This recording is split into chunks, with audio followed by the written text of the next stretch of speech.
নমস্কার। আজকে ভিডিওর শুরুতেই বলছি, যদি আপনাদের মনের ভেতরে সাহস থাকে বা সত্য জানার ইচ্ছে থাকে তবে কিন্তু আজকের এই ভিডিওটি দেখবেন। কারণ আজকের এই সাবজেক্টটি অনেকটাই কন্ট্রোভার্সি হলেও এটা কিন্তু একদম সত্য জিনিস আপনাদের সামনে তুলে ধরতে চলেছি। তাই প্রথমেই ভিডিও শুরুতে বলে দিলাম, তন্ত্রবিদ্যা এবং কালা জাদু বা ব্ল্যাক ম্যাজিক এই দুটো জিনিসকে নিয়ে কিন্তু মানুষের মনের মধ্যে অসংখ্য প্রশ্ন থাকে, অসংখ্য জিজ্ঞাসা থাকে।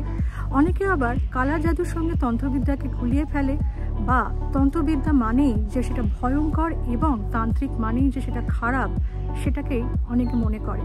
সেহেতু এই সকল জিনিস থেকে মানুষের বিশ্বাসটা উঠে গেছে বা এমন অন্ধবিশ্বাসও জন্মে গেছে এই কালা জাদু বা ব্ল্যাক ম্যাজিকের উপর, যেটার জন্য সত্যটা জানা কিন্তু খুব দরকার আছে।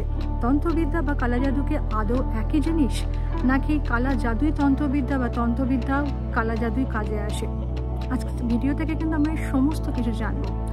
মানুষ খুব সহজেই আজকালকার দিনে সহজে সব কিছু পেতে চায়, অর্থাৎ কিনা খুব সহজেই তারা ধন সম্পত্তি পেতে চায়, সহজেই নিজের মানুষ, কাছের মানুষ বা ভালো লাগার মানুষকে পেতে চায়, সহজেই নাম যশ এগুলোও পেতে চায়। এবং যখন মানুষ এগুলোকে সহজে পেতে চায় আর ঠিক সেই সুযোগটা নিয়ে রমরমিয়ে ব্যবসা করছে কিন্তু এই রকম কিছু খারাপ বিদ্যা। তন্ত্রবিদ্যা একটি প্রাচীন বিদ্যা। তন্ত্রের মাধ্যমে মানুষের মুক্তি সম্ভব। সৃষ্টির সময় যখন রাক্ষসদের উপদ্রব বেড়ে গেছিল দেবতাদের ওপর, দেবতারা তখন সে রাক্ষসদের দমন করার জন্য শক্তি দুর্গার উৎপত্তি করে।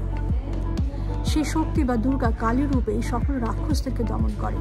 কিন্তু তারপরে শক্তিকে কিন্তু কন্ট্রোল করা দেবতাদের পক্ষে খুব অসম্ভব হয়ে পড়ছিল। ঠিক সেই জন্যেই মহাদেব শিব নিজের সমস্ত কিছু বিসর্জন, নিজের ইগো, নিজের অহংকার, নিজের সমস্ত কিছু বিসর্জন দিয়ে পুরোপুরি শক্তির কাছে নিজেকে সারেন্ডার করে এবং তারপরে গিয়ে শক্তি শান্ত হয়। অর্থাৎ কিনা তন্ত্রবিদ্যার প্রথম কথাই হচ্ছে, যদি তন্ত্রবিদ্যাকে আপনি শিখতে চান, এই বিদ্যা শেখা কিন্তু প্রথমত খুব একটা সহজ নয়।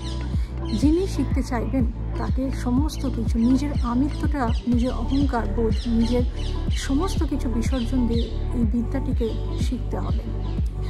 তন্ত্রবিদ্যা, তান্ত্রিক বলতে আমরা জানি রামাখ্যাপাকে, শ্রী রামকৃষ্ণ দেবকে বা তারানাথ তান্ত্রিককে বা প্রমুখ কিছু তান্ত্রিকের নাম আমরা আরও করতে পারি। কিন্তু আজকের যুগে দাঁড়িয়ে সবাই যে তান্ত্রিক নামে যে বড় বড় পোস্টার চারদিকে ছেয়ে ফেলেছে, তারা কি আদৌ তান্ত্রিক? দেখুন, এই তন্ত্রবিদ্যা করার সময় এই শক্তি সাথে যারা থাকে, যেমন ধরুন যক্ষিণী বা আরও আদি রূপে অনেকেই থাকে, তো এরা কি করে, যখনই আপনি এই তন্ত্রবিদ্যার মধ্যে যাবেন তারা আপনাকে নানা রকম লোভ দেখাতে শুরু করবেন। তাদের রূপে, আপনি যারা তন্ত্রবিদ্যার মধ্যে শিখতে যায় তারা তাদের রূপ এবং তাদের দেয়া সমস্ত পাওয়ারে অনেকে কিন্তু থেমে যায়। তারা ভাবে যে আমি অনেক কিছু পেয়ে গেছি। কিন্তু তন্ত্রবিদ্যা কিন্তু সহজে হাসিল করার জিনিস হয় না। তার জন্য একজন তান্ত্রিককে কাঠখড় পোড়াতে হয়, একজন তান্ত্রিককে সমস্ত কিছু করতে হয়, অর্থাৎ কিনা তার প্রাণও চলে যেতে পারে এই তন্ত্রবিদ্যা শিখতে গেলে বা জানতে গেলে। কিন্তু সমস্যা হচ্ছে যে সহজেই যখন যখন তারা বিদ্যাটা চর্চা করতে যায়, সহজেই বেশ কিছু শক্তি তাদের হাতে আসতে শুরু করে। আসলে শক্তি এদেরকে বাধা দেয়, এদেরকে পরীক্ষা নেয়, কিন্তু তারা ভাবে যে এটাই হয়তো তাদের কাছে পাওয়া একটি পাওয়ার, এবং সেই জন্যে তারা সেইখানেই থেমে যায় এবং মুষ্টিমেয় কিছু শক্তি নিয়ে তারা এই সকল কাজগুলো করতে শুরু করে, অর্থাৎ কিনা ব্ল্যাক ম্যাজিক বা কালা জাদু করতে শুরু করে। খুব সামান্য কিছু পাওয়ার, যে পাওয়ারগুলো বেসিক্যালি খুবই খারাপ পাওয়ার, যেগুলো খারাপ কাজেই লাগানো হয়। কখনো ভেবে দেখেছেন যে জিনিসটা আপনার কাছে নেই, আপনার ভাগ্যে নেই, সেই জিনিসটা যদি কেউ আপনাকে 24 ঘন্টার মধ্যে দেয়, তাহলে যে জিনিসের মাধ্যমে, যে আত্মার মাধ্যমে আপনার কাছে জিনিসটি আসছে, সে আত্মাকে আপনাকে কখনো ছেড়ে দেবে? কখনোই না। যারা এই ধরনের খারাপ আত্মার চর্চা করে, খারাপ আত্মা, তখন কিছু আত্মা যারা মুক্তি পায় না, যাদের পাপের জন্য যারা এই পৃথিবীতে এই বলয়ে আটকে যায়, সেই আত্মাগুলোকে নিয়ে এই সকল কালা জাদু বা ব্ল্যাক ম্যাজিক যারা করে তারা কাজ করতে শুরু করে।